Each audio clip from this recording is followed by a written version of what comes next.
Thank you. And so you are live on the platform. We have Madam Jackie McKay, Kev Hassan, Tomlin George, Dr. Peabody, your own brother and friend is here, and of course yours truly, Benson V. But we were discussing. Look, today, Mr. Ure, let me just kick this thing off. I know you don't have a lot of time, but I just want to kick it off with you.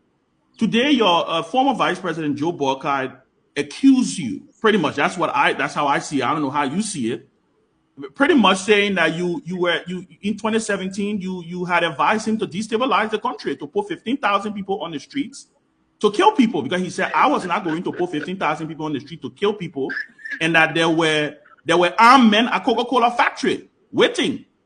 Can you respond to the former vice president? Look, Ben, and all of you on the platform, look, this is a sad day for Liberia. And it's a sad day because an elderly man running for the highest office of this country would blatantly lie on someone on national radio, only to score political points. Joseph Boyka is having illusions, and this is what is frightening. Joseph Boyka knows, as well as anybody else listening to this program today, that it's impossible to have put 15,000 persons around in the streets.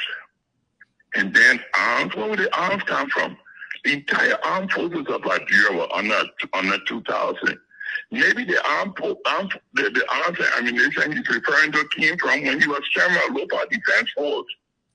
Oh, okay. This man must be fantasizing. Look, then, worst case scenario, assume I had told Mr. Boyka what he said I did. Should he come on national radio and discuss what was said in private? Is this someone who wants to be president of Liberia? Is this someone we can trust to be president of Liberia? Look, then. Wow. Lord help Liberia. Talking about being ungrateful, this is the peak of ungratefulness. Was this not the same man I defended during the presidential debate?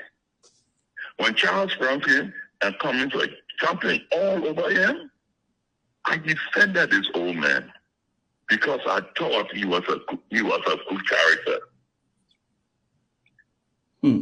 But now, in hindsight, I'm sorry I didn't join Bromskin and Cummings when they did not support him.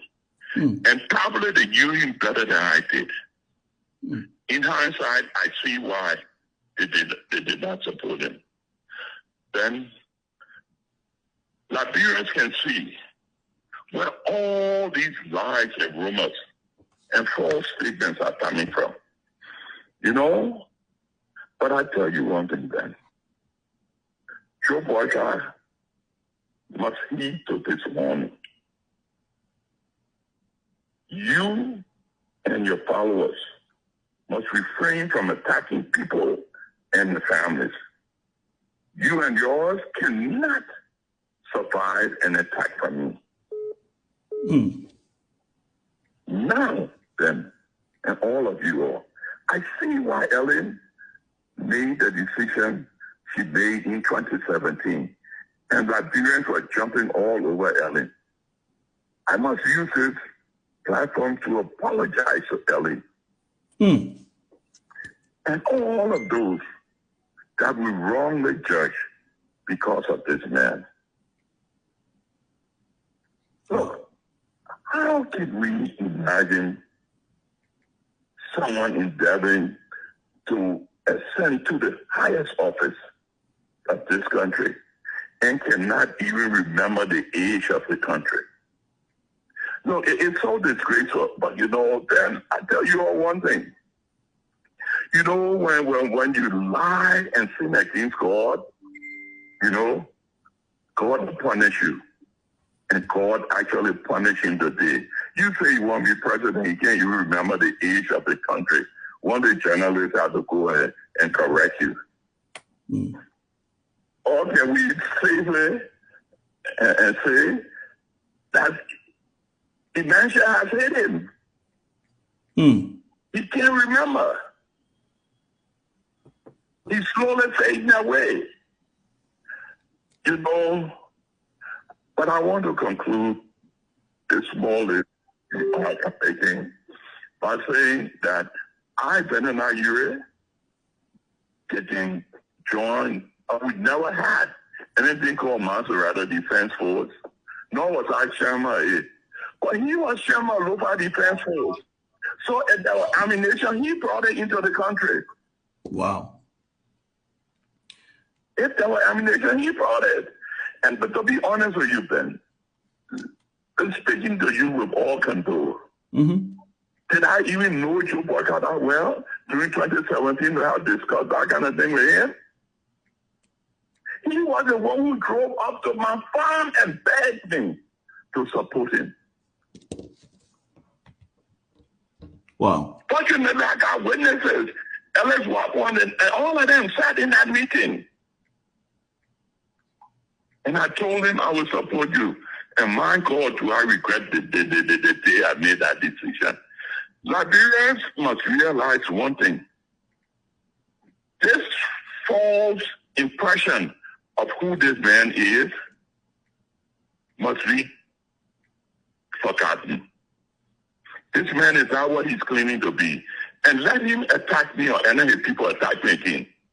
I will say who he is. So, Mr. Ure, I've been quiet. I've been respectful to this man. No, let me get finished. Go ahead, sir. Go ahead. Okay. I've been respectful to this man, and my parents didn't bring me up disrespecting older people. But if older people don't respect themselves, they don't deserve my respect. Now, why would this man go and make that kind of reckless, provoking statement that has no merit in it? Only because he's a vindictive, wicked old man. You know, and we don't need anybody like this for president of Liberia. You know, so all the history he claims he read in school, he finished forgetting all. He know how old Liberia is. Then let us pray for Liberia. Let us pray for Liberia. We must be careful. We must be careful what we do in this election. I'm telling Liberians experientially, I've been with this man for 6 years. He's not what he say he is. Go ahead, I listen to you. And I want, because I got more important things to think about than to think about what Joe Boyka says. Well, Mr. Ure, thank you for your time. So let's get everybody. I just want everybody to ask you if they have one question each, because we're planning a much proper interview where you will come and you will be here with us and have at least an hour and a half or 2 hours. Two questions? Yeah, I have work to do. Okay, no problem. 2 questions. We can get one. No problem. I don't think it's important to even discuss. No problem. 2 questions. Tomini, you want to go, or how you want to do it? I can go. Let Jackie go first. Jackie? Yeah. Thanks for coming on, Mr. Ure. I have a quick question. The public saw UDT with you and your friend and brother Joseph Boyka until he announced his running mate. Shortly after that, there was a separation, and a few weeks ago, you held a press conference where you accused JMB, who's been your good friend all this time, well, a lot of things, calling him travelers, saying he took some of your people from ALP. Even if, because everybody has a right to shift alliances. You have a right, everybody does. You could have shifted alliance. Why did you see the need to come out with a press conference and people and Ben said today, oh, JMB threw you under the bus, but people will also say you equally threw JMB under the bus by calling that press conference when you could have easily, even if you didn't agree with what he did or how he did it, you could have easily gone on to support somebody or even say, okay, hey, I'm not a part of this alliance with you, JMB, anymore. I'm going my separate ways. Why was there a need for you to have that press conference? And wasn't that throwing him, your friend, under the bus? No, not at all. The first thing, I did not have a press conference. That you are wrong. We had a program at our party's headquarters where we were certificating our candidates, and I had to address the issue. And I want you to know that my decision, to move away from GNB was not based on any selection of the vice president. In fact, I knew Jeremiah Kuhn way before Joe Boyka heard his name. Jeremiah Kuhn is like a younger brother to me. We've known one another for many years. The point here is, Joe, it's the manner in which it was done. You don't go and you promise Yamdi you'll make her vice president. You promise Herman Costa you'll make you vice president. Then you come and you pick someone who's in the opposition and bringing and making a vice president. And if I'm provoked, I would say why he did it, but I would leave that for another time. And let me tell you something. I don't owe no loyalty to Joe Boyka or Unity Party. I did what I had to do because the Liberian people wanted us to come together, wanted the opposition to come together, and I'm under obligation to do what the Liberian people want me to do as a politician. Look, I didn't want to be vice president. He was the one who was extremely close to Henry Costa, and he did his promising. I was present, and I listened to some of the discussion with he and Henry Costa on the phone. And he cannot come out publicly and say he didn't promise Henry Costa he would make him vice president. Nor can he come out publicly and say he didn't promise Yamli. No, but that's his prerogative. But it's a manner in which you do it. Somebody cannot be your ally for 6 years, and you make the most important decision, and you don't inform him one day before you make your announcement. You drive up to him and tell him, I have selected. So we struggled for 6 years for that. When all we ask, let us be at the table when you're making your selection, so he won't make the mistake he has made. Oh, that's a very good young man. But this are causing the presidency. And the Liberian people will not accept it.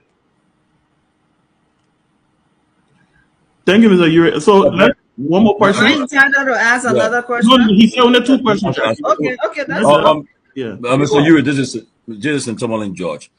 You saying that Liberian people should, you don't want such a man to be president of Liberia. Are you going to campaign against his presidency, he being elected vigorously? Are you going to be actively involved in the campaign against Boyka being elected president? Look, let me say something here. In fact, after that interview Boyka had, the youth wing of my party, the women's wing of my party, almost 6 officials of my party, they have called me tonight, and they have clearly stated to me that they are giving me 1 week to have my convention, or to have the executive committee meet and decide the way forward. And so help me God, Any way my party wants me to go, I'm going to go that way. I owe it to my party, and I owe it to Liberians.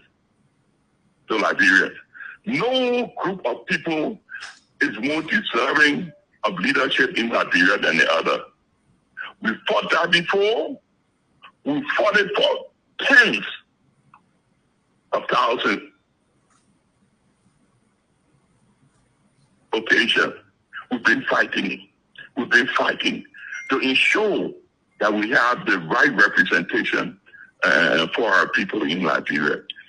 And for us to believe that one person or one group of persons is entitled to leadership in this country is wrong.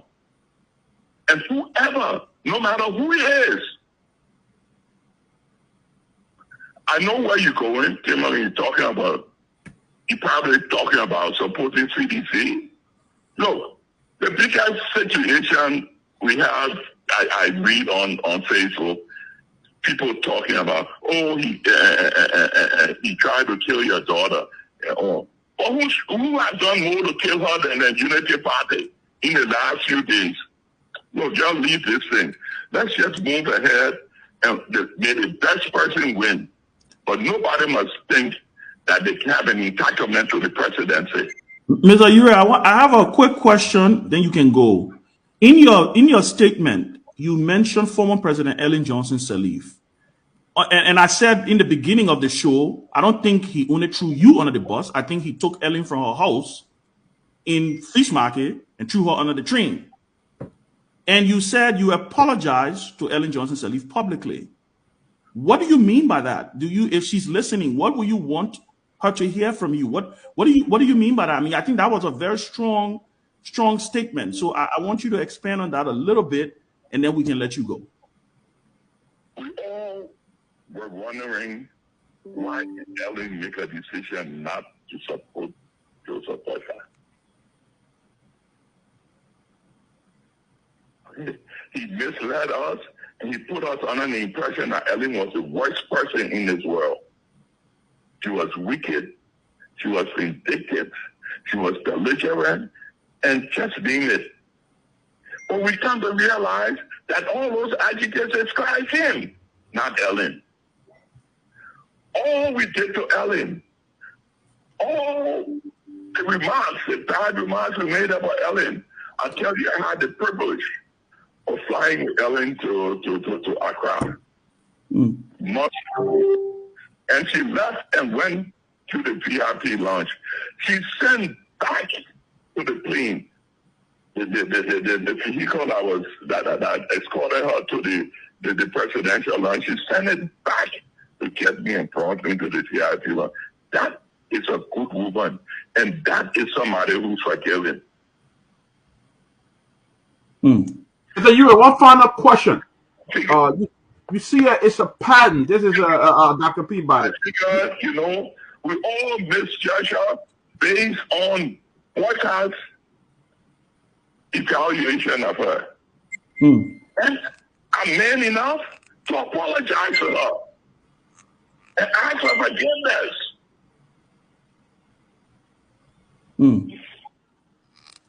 Okay, Mr. Ure. Well, are you still there, Mr. Ure? Are you still there? You all. I think he's wrapping up. And I think you can have interaction with your callers on what you've spoken about and what I said.